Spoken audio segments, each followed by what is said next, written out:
Good evening, and welcome to World in 5, your trusted source for comprehensive coverage of today's most pressing events, delivered with accuracy, integrity, and insight.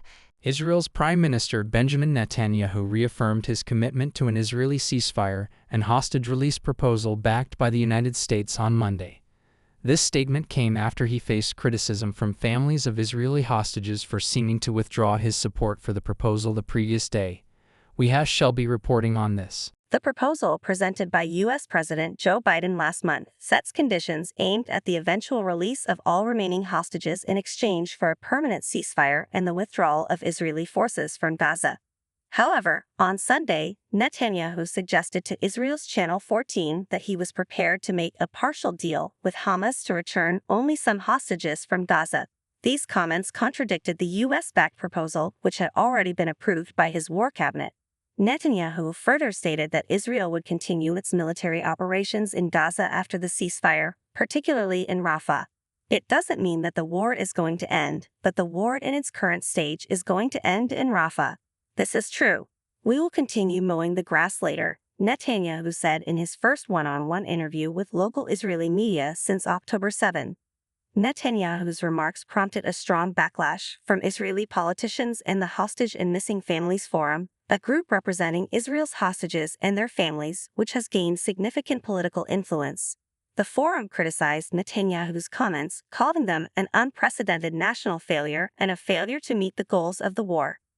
Back to you, John. Thanks for that update. A fire at a lithium battery factory in South Korea on Monday resulted in the deaths of at least 22 people, most of whom were foreign nationals, according to local officials. We have Anthony reporting on this. The fire broke out around 10:31 a.m. local time at a facility operated by the battery maker Aerosol in Hwasong, Gyeonggi Province, approximately 50 kilometers southwest of Seoul. It was extinguished around 3:10 p.m., allowing firefighters to enter the factory, as stated by Hwasong Fire Department official Kim Jin-young in a briefing. Among the deceased, 2 were Koreans and 20 were foreigners, primarily Chinese nationals, Kim reported in a later briefing. Rescue workers recovered several burned bodies and 1 person died from cardiac arrest. At least 2 people sustained serious burn injuries, and 5 suffered minor injuries.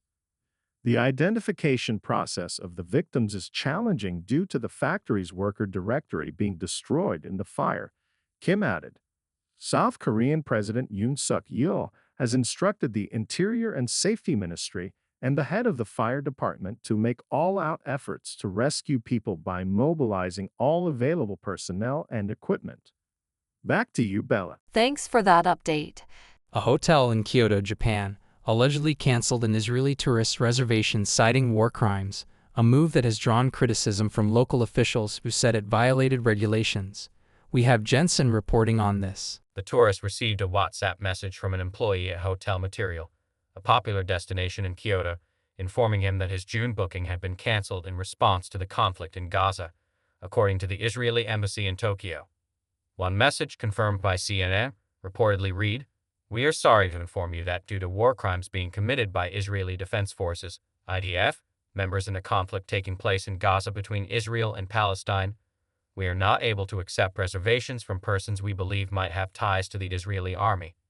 It is unclear why the hotel employee believed the person had ties to the Israeli army." The traveler who received the WhatsApp messages filed an initial complaint with the Israeli embassy in Tokyo.